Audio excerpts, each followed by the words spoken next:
I would say that no matter how prepared you are to do that, it is going to take a tremendous amount of time for you to start to see consistent, reliable results. Let me tell you why that would be my piece of advice.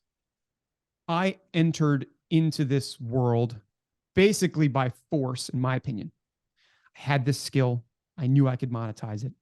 I also, by the way, had like 150 top chief storytellers of brands from the Global 2000 all the way up to the Fortune 10. Prestigious people. I had CEOs calling me up saying, you could do this for me. I'll pay you. Right. And then I had people who might have burned me along the way. But I had all the reason in the world to believe that I would be able to wrangle all of these resources and connections and skills and turn it into something which was relatively reliable in terms of revenue right away. That did not happen.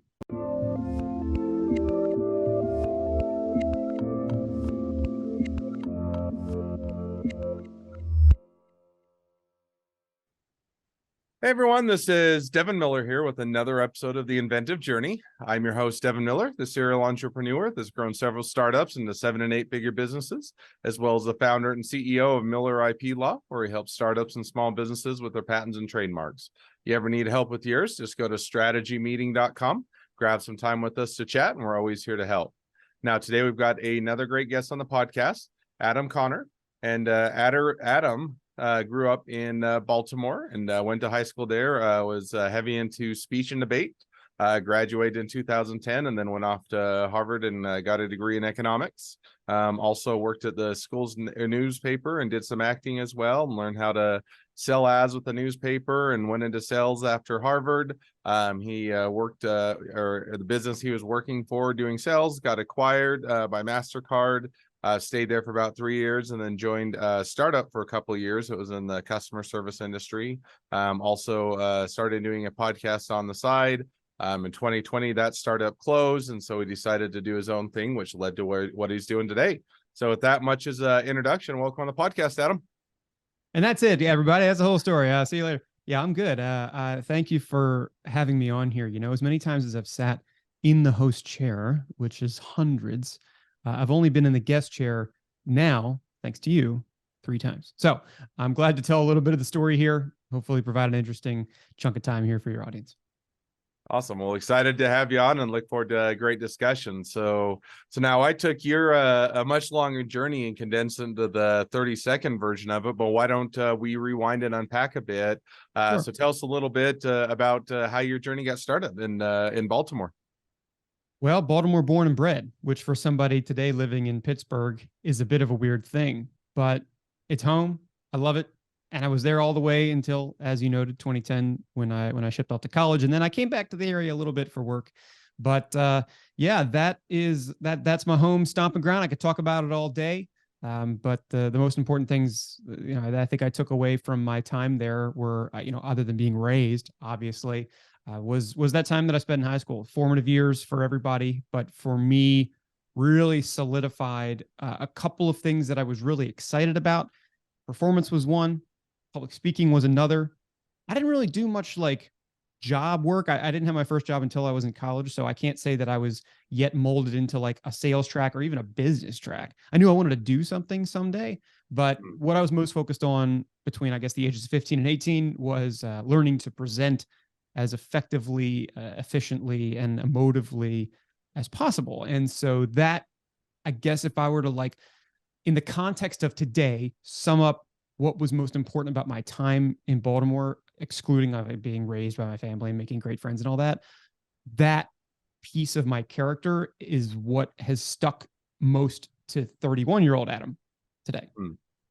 No, so no, makes sense. Sounds like a good some good formative years and a great place to go up. Now, as you mentioned briefly, so you graduated from high school after kind of focusing on speech and debate, and then went off to Harvard to study economics. Is that right? That's exactly right. Yeah, I got in. I for sure got in because of the speech side of speech and debate. I was no good at debate, but I was pretty good at making speeches and competing there. I had the numbers, people, that's like the first level of qualification, I'm guessing, to like get on the radar of these people. I certainly wasn't expecting to get accepted to any school like that. But then the cherry on top, which is what of course everybody needs, especially these days, was the speech and debate. But yeah, then I went off to Harvard to eventually decide to get a degree in economics. I did not come out on the other side like being an economist, nothing like that. In fact, I didn't come out of Harvard doing anything close to what the typical Harvard grad does, but it was a good 4 years. It was hard, but it was good. Now, so you're coming out of undergraduate, and you didn't go off into a beautiful mind and or go to economics, but had a good experience and learned a lot. So you came out, and I think that I think when you mentioned kind of during the time that you're at Harvard and that you worked for the newspaper and did some of that and kind of got into learning how to do sales and selling ads, and so you came out and kind of started working for a business and in sales or related to sales. Is that right? Yeah, that was where I spent the most time in college. I could say, yeah, I was in class. Yeah, I was at the library. It's not true. Two places where I lived the most were on the stage, that performance coming through, and in the school newspaper, selling eighth page ads to pizza shops down the street. I had more fun and learned more in those two environments than I did in any classroom, which is weird to think about considering the quality of education you can get there. I was not the best student for these guys. All right, let's just be clear. I was not as much of a bookworm as I could have been, but I learned so much stuff from that experience of just getting in reps to now portray what I ended up doing after school, which was to go into sales. Now that was a weird thing for a Harvard grad. Unless you had your own startup, unless you'd already sold something to somebody, unless you were an entrepreneur, you pretty much, if you were an econ major, you went into iBanking, you went into management consulting. Maybe you went into tech. Maybe you like had some engineering experience, and so you became a programmer or whatever. But going into sales was like, why did he come here for that? He could have learned that anywhere, you know. And so I spoke at graduation. I spoke during graduation week at Harvard. This is typically the day before the graduation for all the schools. There's just the class day for the undergrad. And I was selected to give a speech, which of course, again, harking back to my experience, I knew I was going to do well if I, threw my hat in the ring, and they picked it. I made a speech that was called "I Failed Harvard." And it was mostly based around that. It was based around the fact that I went into sales, which was not a typical path for somebody coming out of school. It was partially based upon the fact that I did not get a full-time offer from the place that I interned junior year, which is pretty much like how most Harvard grads enter the workforce. They intern somewhere sophomore, junior year, they get a return offer, and then they coast through senior year and they go off to live their happy career. But that's a long way of saying I think I came out of Harvard as an atypical grad with typical experience beforehand, to yes, enter into the real world as somebody who was doing tech sales, which nowadays is like, oh yeah, everybody, B2B tech sales, that's SaaS, is, a lot of people make a lot of good money doing that. It's a prestigious job. In 2014, it just wasn't. Like, it just wasn't what people were thinking about unless you lived in that world. So that's to sum up, that's coming out of Harvard. That's the environment that I felt and perceived and indeed was in. So now you come out of Harvard as, and I'll put it in quotes, failure for those that are listening, but you come out of Harvard nonetheless, have the degree, got some, even if it wasn't necessarily the typical path, got some great experience in sales, started working for a business that then I think got acquired by MasterCard, and you stayed there for a few years, but then ended up going and joining a startup. Is that right? Yeah. 9 months after I joined that company, it got acquired. And I stayed for 3 years post-acquisition.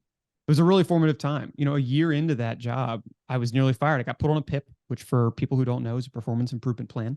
Basically means that you kind of suck at your job and you got to turn it around. And so I got put on a 6-week PIP, passed, got put on it immediately again to prove it. I was kind of miffed by, but passed again, and then stayed until July of 2018. So now we're a couple of years ago. And from that point, I said, okay, I want to learn about the other side of the signature. So I joined an ad tech company in client success. And that company was based in Boston. I was based in DC, but they had a big client right down the road. And so I was staffed as the client success person on that. So it was a completely different way of managing a business, simply retaining and growing an account rather than capturing it.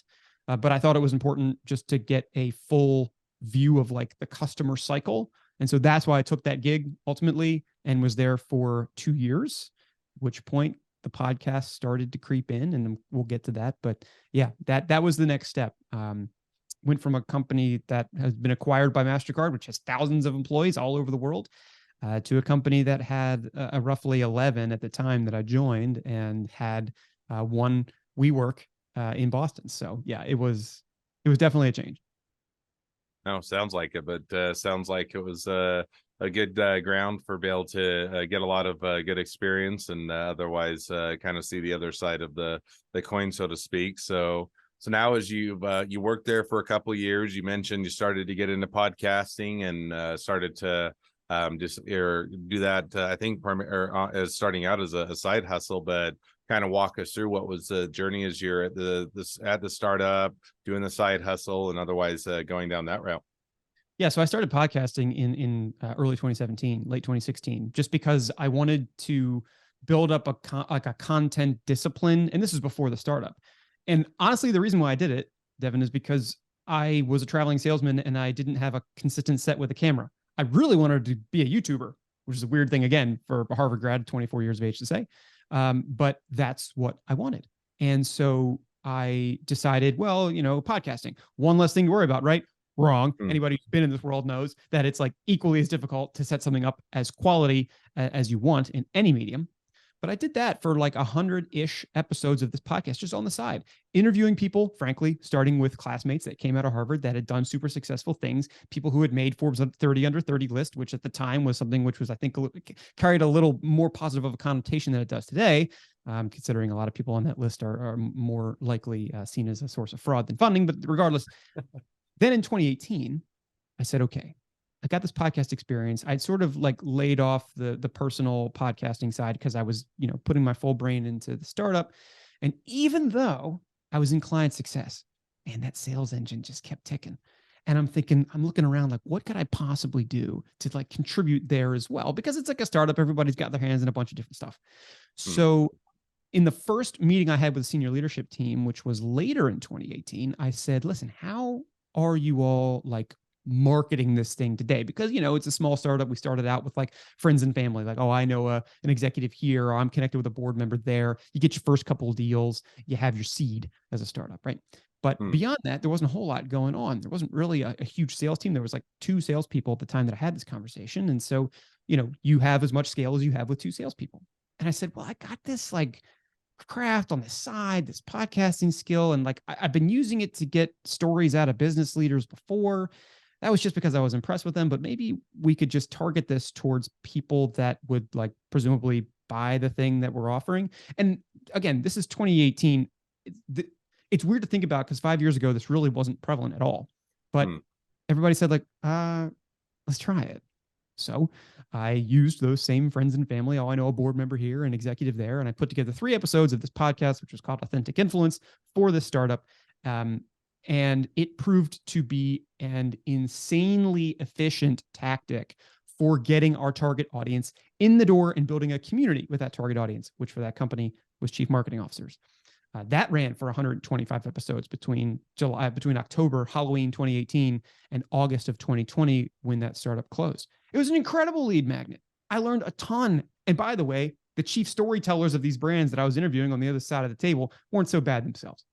But that's how I really got into podcasting from a business perspective, is like, oh, I can combine the performance and the public speaking talent that I had 15 through 18. I can combine that with the performance experience and the rough sales experience I had in college. I can combine all of that with the sales hat I just put on for the last 4 years over at this other company and become something greater in my mind than somebody who was just serving on the post side of the signature, somebody who could truly welcome in a company and then like service them to that whole cycle. Anyway, the podcast was the leading edge of that.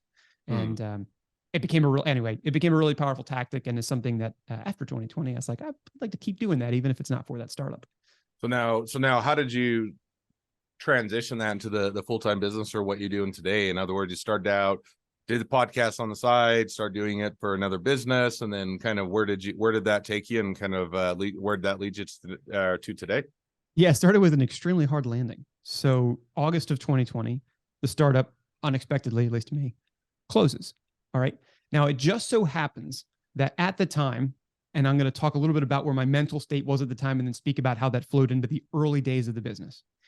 So at the time, I was undergoing this challenge, which Andy Frisella has made famous, called 75 Hard. If any of your podcast listeners also listen to his podcast or material that he's brought out, it's like this physical mental challenge that takes place over the course of 75 days, which involves many different criteria, both in keeping yourself fit and also keeping your brain active.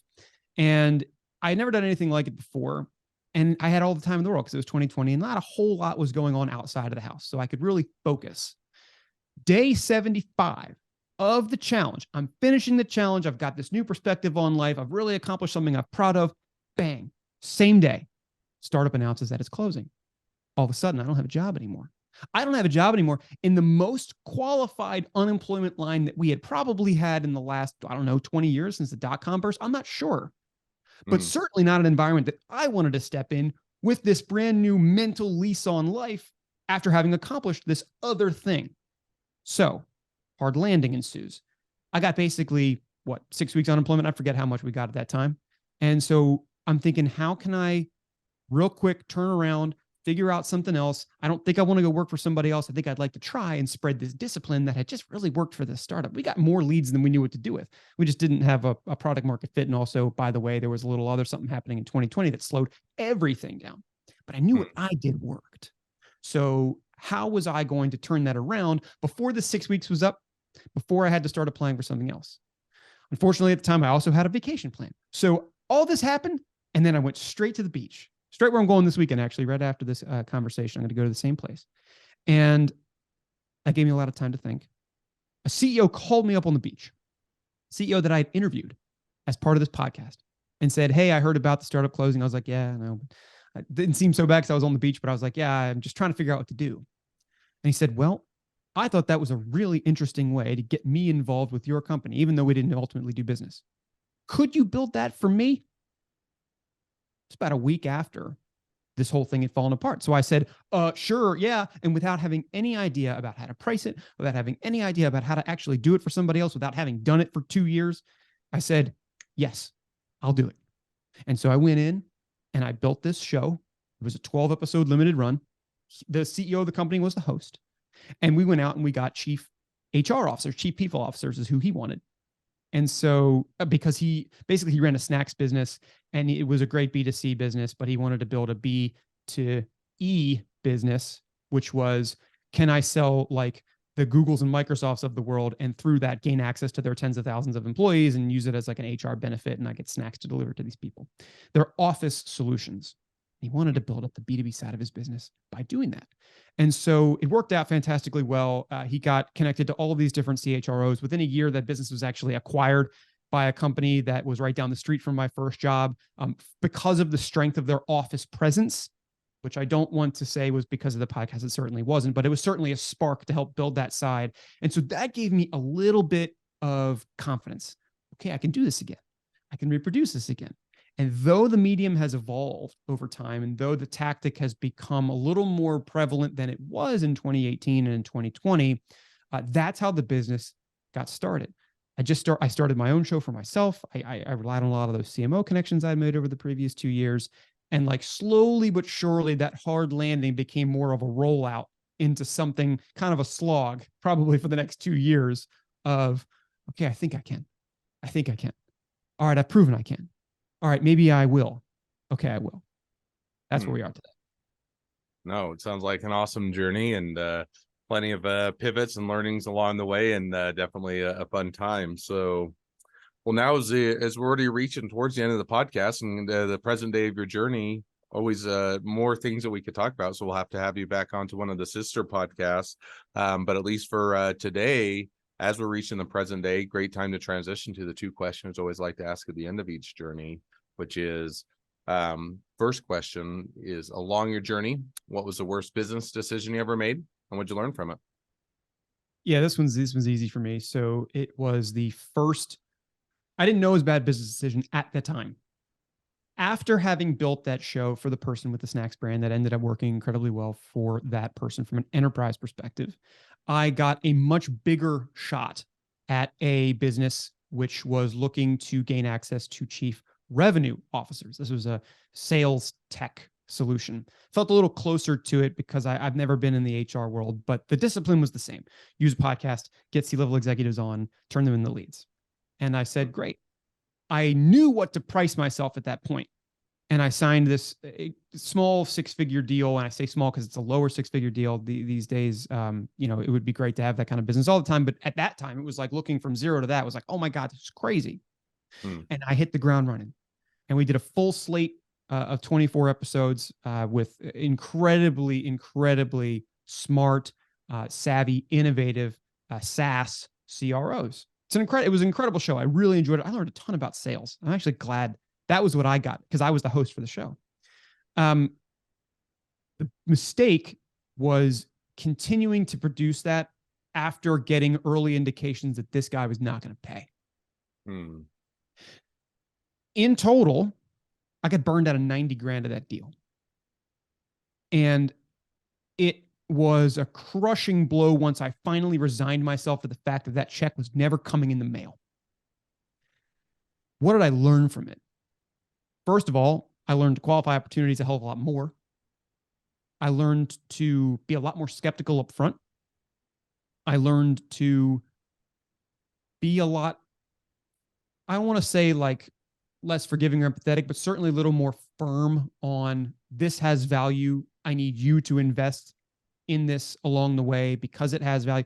There was a lot of things I was doing at the beginning where it's like, I just want to get people in the door. And that's okay. But getting burned that hard was a huge mistake. I should have exited it way sooner. And I don't necessarily regret it, but I learned early on. There's a saying that another Baltimore native who's now become fantastically successful in business, Alex Hormozy, likes to say, which is that typically when somebody with money meets somebody with experience, the person with money gets the experience and the person, oh no, I'm forgetting one. Anyway, the guy with experience gets screwed. And so, anyway, that was a mistake. That's what I learned. I got to figure that saying out and do it right on the next podcast. Hey, I think it was close enough. It was a good saying, and I think that was a good lesson learned. I think that's one of the hard things a bit as a startup or a small business. You're always balancing needing the money in the door, wanting the money in the door, and also trying to get the clients in and trying to be flexible and trying to build up the clientele. And so it's an easy area to make a mistake, but a great one to learn from. Second question now that I'd like to ask is, so now if you're talking to somebody that's just getting into a startup or a small business, what would be the one piece of advice you'd give them? I would say that no matter how prepared you are to do that, it is going to take a tremendous amount of time for you to start to see consistent, reliable results. Let me tell you why that would be my piece of advice. I entered into this world basically by force, in my opinion. I had this skill. I knew I could monetize it. I also, by the way, had like 150 top chief storytellers of brands from the Global 2000 all the way up to the Fortune 10. Prestigious people. I had CEOs calling me up saying, you could do this for me. I'll pay you. Right. And then I had people who might have burned me along the way. But I had all the reason in the world to believe that I would be able to wrangle all of these resources and connections and skills and turn it into something which was relatively reliable in terms of revenue right away. That did not happen. It doesn't matter how good my pedigree was. It doesn't matter how much experience I had. It doesn't matter how many people I met. That took time. It's still taking time. And I am this week, three years into founding this business. I'm starting my fourth year in about a week or two. And survivorship bias is a hell of a drug. People who become successful get the clicks, the views, the downloads, the fame. But those people are just simply the people who stayed in it the longest, most of the time. They have years of crap that they've mucked through that nobody cared about. They stayed the course. They were patient. And they knew, like I know, that it takes a tremendous amount of time to see that return. and that you're going to see it before anybody else sees it and well before anybody else cares. So if you are in it to start a business for yourself, you have to realize that. And you have to learn not to get incredibly discouraged when those results do not come to you as quickly as you want. It's a long way of saying be patient, but like be patient on steroids, you know. There's really no other way to put it because you're going to get slapped around your first couple of years. No, I think that's definitely that's a truism, and I think that contrary to what you see in the movies or the TV show or the book, it takes a long time. Everybody's very, very, very seldom is anybody an overnight success. It's always years in the making, takes a lot of time and effort, and it's really not any easier than a daytime job. You just tend to enjoy it more, and tends to be more rewarding. So I think that's definitely a great piece of advice. And any listeners to this podcast should think of the same way. Like if you listen to the inventive journey, I'm talking to you now, the listener. Understand that we record this a little bit before it goes out, and that's just the case with everybody. But on the day that this records, and mind you, I only met Devin a couple of like 2-3 months ago, probably. This man has been doing this show at the date of this recording, 573 episodes. 573 episodes. You realize how long for anybody listening that takes to get 573 reps in anything, much less something which is so intense as like a full-blown content effort?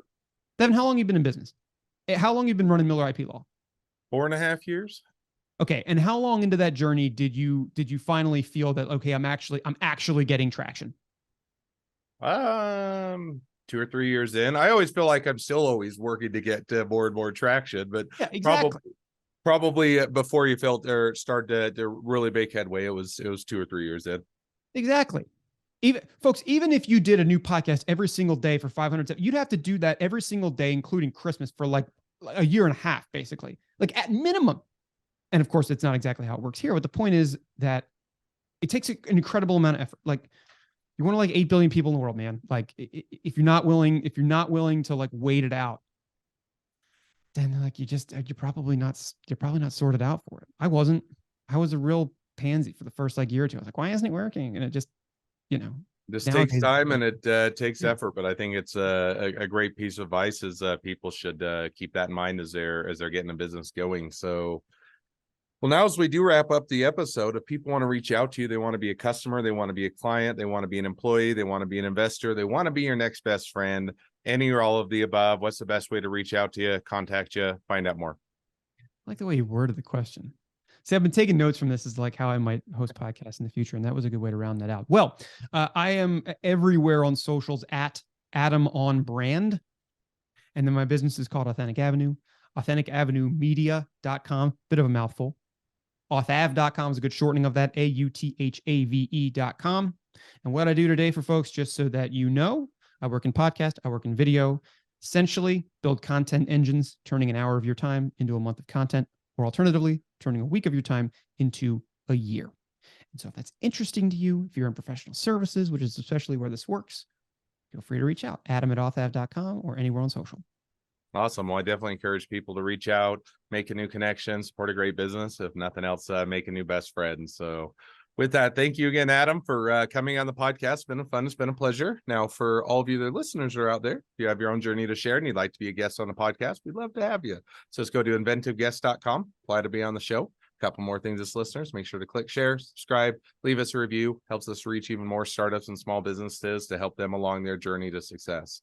And on that note, if you ever need help along your journey with patents, trademarks, or anything else with your startup or your small business, just go to strategymeeting.com, grab some time with us to chat. We're always here to help. Thank you again, Adam, for coming on the podcast, and wish the next leg of your journey even better than the last. Thanks very much, Devin. Thanks everybody for listening.